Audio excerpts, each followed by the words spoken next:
I just said I don't with box wine and all that other kind of stuff, but like, I drink this wine all day long. Yo, I'm sommelier Andre Mack, and today I'm gonna be tasting and evaluating box wines. Box wine is usually cheaper than bottled wine, but does that mean that it's less quality? That's exactly what I'm gonna find out.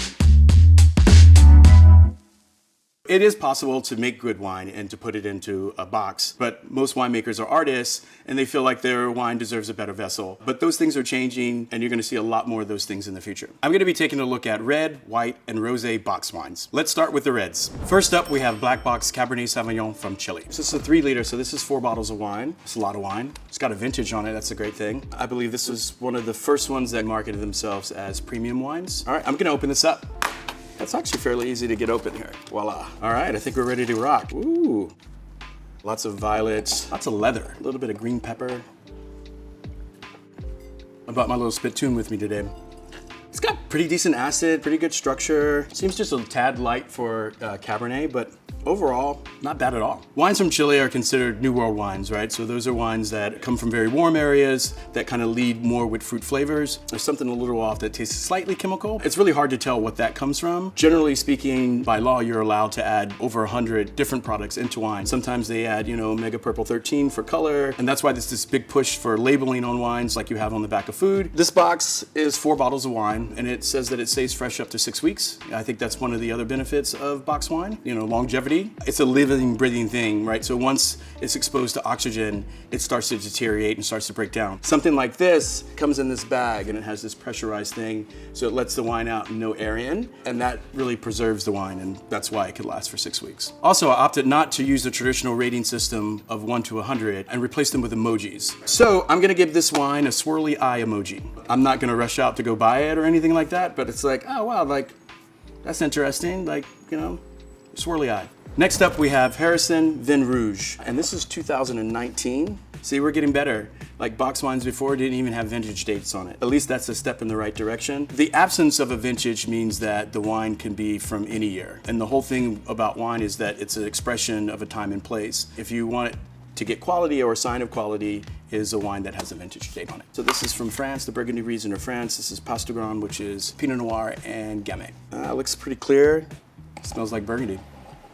Lots of cassis, currant, a little bit of Earl Grey tea, a little bit of banana. It smells a little bit like bubblegum to me, which is kind of typical of what I get when I taste Beaujolais, which uses the same grape. This is good. And what's interesting too, it does have an appellation on it that is a sign of quality. The website for this wine says that it's fermented in stainless steel and racked in cement. Stainless steel keeps it, and you can taste it, the wine is very clean, it's very fresh. And then concrete adds this kind of natural element to it. So those are techniques and things that generally you wouldn't see in a box wine at all. I think this is a steal for the price. I think this is a great expression of terroir and place of where this particular wine comes from. So for this wine, I'm gonna give it a mind-blown emoji and a porcupine. All right, next up we have Viña Borgia. This is Garnacha, and this is a product of Spain. Garnacha is one of the most widely planted grapes in all of Spain. It's got a great colorful package. I'm getting good at this, look at this. I tell you, whoever's making like this thing has made some money. Every single one of these are the same. All right, looks like wine, smells like wine, not chemicals. That's a little bit of sulfur, hot oil. So you kind of hear me like make that noise, kind of like I'm gurgling or sucking air over the wine. Generally, I'm just aerating the wine. Pulling air in helps amplify the taste. All right, so first off, I would say the wine is hot. When I say that, it's high in alcohol, so it's like this kind of burning sensation in my mouth. Look at the alcohol level on the back of the box. It says it's 14.5%. That's pretty high, and you can taste it. I would probably put this wine in the refrigerator for a little bit to tone down the elements of alcohol, but that's the first thing I get. Now, this is an example of a dry wine in layman's terms, meaning that this has that drying effect in your mouth where it kind of like sucks the moisture out. I find it to be pretty spot on. I've always thought Spain had put out, lots of great quality wines under $15, and this seems right on par with those. Emoji rating is a big fat thumbs up. Now on to natural origins. This is from Argentina, this is from Mendoza, and this is made with organic Malbec grapes. This one says that it is vegan friendly, so that just means that it's not fined with any type of egg whites or anything like that, or animal products. This is 2019, so it does have a vintage on it, so we're good to go. That color's a little scary for me. This almost looks kind of neon. And generally that means that something's been added to the wine to make the color deeper. So that always makes me a little leery. So I'm getting a little bit of pepper, leather, plum, currant. This wine kind of tastes fake-ish to me. It tastes like a lot of the wines in the lower category where it's just filled with substitutes and other things that aren't wine. Like this just doesn't taste real to me or natural to me. Generally in Malbec, I'm looking for a little bit more earth, a little bit more nuance. It says that it's made with organic grapes, which it might be, but they've added other stuff to it that might be natural, but is not found naturally in wine. So for this, I'm gonna give it a zipper mouth emoji, because my mother said, if you don't have anything nice to say, do not say anything at all. This is Wineberry Domaine Le Garrigon, Côte d'Aron 2019. So this is from the south of France. And if you look closely, they'll actually tell you what's in it. So it's 60% Grenache, 30% Carillon, and 10% Syrah. So this looks real deal here. I'm gonna turn it this way. All right, we have wine. Beautiful dark color. Look at that, professional, you see that? That's pretty rich, I wasn't expecting that. Lots of spice, nutmeg, cinnamon, almost somewhat syrupy. It feels that heavy. There's a little bit of bitter chocolate, somewhat mousy. Kind of has like a funk to it, which is a good thing. I like mousy wines. Normally what I would expect from a Côte d'Aron is lightweight, everyday drinking wine, kind of strawberry and earth forward. This is, you know, reminds me a lot of a New World version of it. 40 bucks, that's 10 bucks a bottle. That seems on par to me. What I would say is that this is a step up from traditional box wines. I'm gonna give this the disguise emoji. I think it's good wine, it just doesn't taste like where it's from, but it's still good. Moving on now, we have Sandy Giovese, Vino Rosso. This is from Italy, 3 liter. It says chill me on the top, so it's giving you some instructions on how to enjoy the wine. There we go. Slightly earthy, with a little bit of dirt, strawberries, violets, a little bit of cherries. I drink this wine all day long. Tastes like real wine to me. Lightweight, it is pretty juicy, good acidity. This is pretty cool. Like it's like kind of a no-brainer. It has some complexity, but you're not like thinking about it, right? It's $34 is kind of expensive, but like this is pretty much a knockout. Well worth the money, in my opinion. You know, if I was gonna make a wine in a box, I would aspire to make something like this. This wine I'm gonna give a rock star emoji. All right, coming up is Bandit Merlot from California. This is an alternative package, I believe. I think this is called a Tetra Pak. No bag in here. I think it's lined with something in the inside. This says this is from California, but it's really interesting as I smell it. It definitely gives off, you know, some qualities of Old World. There is fruit coming out of the glass, but there definitely is a little bit of florist floor, dried leaves. Oh yeah, and so after tasting it, it's definitely California. And just to say that it is ripe, it's round, it's rich. It's a little light in that sense. I was expecting it to be a little bit fuller because it is from California, but it does remind me of Right Bank Bordeaux from France. Those wines tend to be Merlot heavy. This is pretty interesting for $7. I feel like it does give a little bit more nuance to the wine. A little too ripe for me and a little too heavy-handed on the alcohol, but other than that, it's pretty decent. For a $7 wine, I would be impressed if I got this. I'm gonna give this a smiley face emoji. Next up, we have Block Red Wine. This is Shiraz from Australia. No vintage. Should be interesting. This is the grape that Australia is known for, called Shiraz. Exact same thing as Syrah, just there they call it Shiraz. I think the Australians did a really great job at marketing Shiraz. It's actually easier to sell a bottle of Shiraz than it is to sell a domestic bottle of Syrah. Smell a little white pepper, raspberry, currant, a little bit of nutmeg.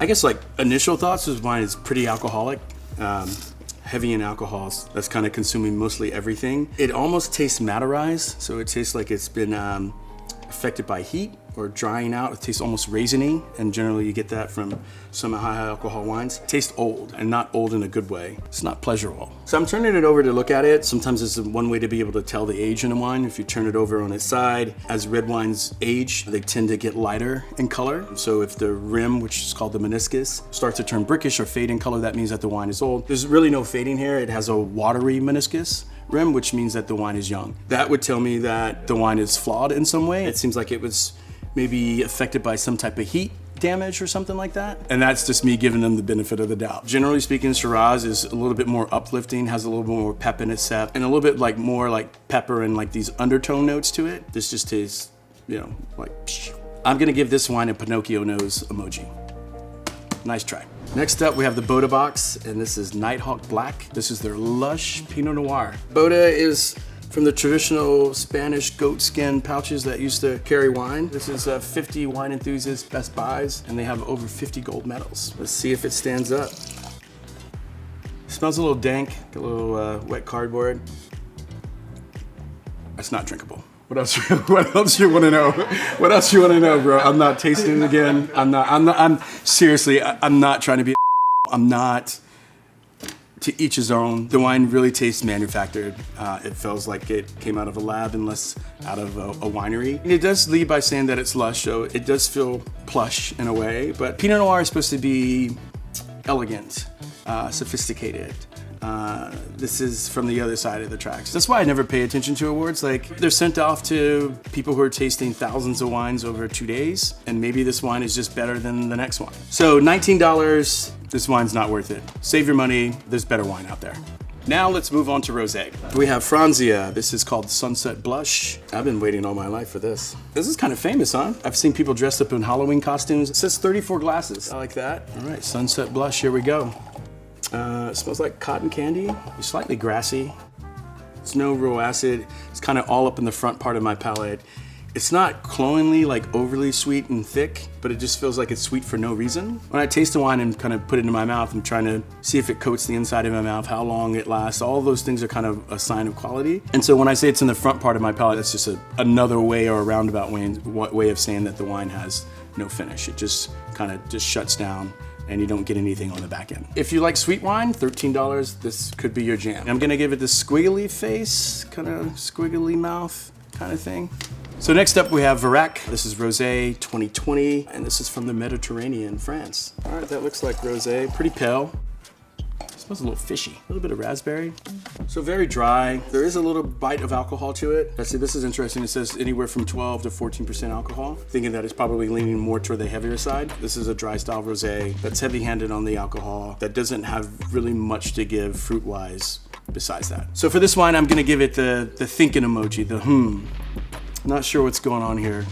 All right, let's switch over to the white wines. This is Schplink. This is Gruner Veltliner. This is from Austria. There's a vintage, 2019. We're heading in the right direction. Temperature can mask like flavors and stuff like that. The best way to evaluate white wines to me is at room temperature. You can't hide any flaws or anything like that. Actually, it's a little bit more red apple here. Maybe some spearmint. Man, that tastes like Gruner Veltliner. Really great acidity, this really kind of great minerality. Almost tastes a little bit salty to me. That's textbook Gruner Veltliner in my book, which is racy, minerally driven. This is the answer to like what wine to serve with asparagus. Because generally speaking, any type of wine that you serve with asparagus would turn it tinny, and Gruner Veltliner was kind of the first great varietals that it didn't happen. And at $32, you really can't find 750s of Gruner Veltliner of this quality at that price point, so I think this is a plus. What I'm starting to see is, box wines in the 30s kind of really take the wine to a different level. I'm gonna give this wine a delicious emoji. This is Barefoot On Tap. This is their California Riesling, and they are the most awarded wine brand, US competitions only. So I noticed that it's 8% alcohol, but generally this is Riesling, so I'm expecting it to be sweet, so that 8% and sweet Riesling kind of thing makes a difference to me. So I'm like, hoping that it's sweet. Smells sweet. Apples, pears. Oh yeah, it's sweet. Doesn't taste bad. There's no minerality for me. Like, there should be some element of sweet, should be some minerality there, and then there should be acid. This wine gets the sweet, but it's lacking in the two other things. Something like Riesling really thrives in cooler weather. So if you look at all the benchmark countries that make that wine and made that grape what it is, they're generally in cooler climates. I think California does a better job at Riesling than what this represents. For $18, I'd much rather buy, a great bottle of, German Riesling. I'm gonna give it the clown emoji. It's a circus. Next up is called Maison Cubi. This is Sauvignon Blanc. This is a product of France, and it's from 2020. Yeah, it looks like Sauvignon Blanc.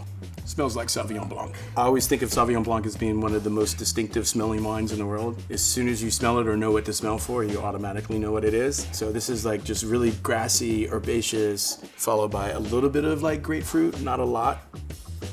It's got some acid. It tastes a little off to me. It's like no fruit at all. I think it's just lacking minerality. It does taste like Sauvignon Blanc from France. It's just missing a few things. So this is priced at $35. I think it's just a little bit too high. If it was closer to like 28, think it would probably be, you know, better value for you. I'm gonna give this wine a straight line mouth.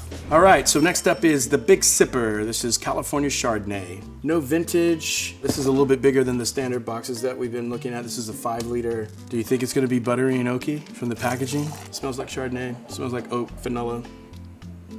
Yep, so that's a buttery, toasty California Chardonnay.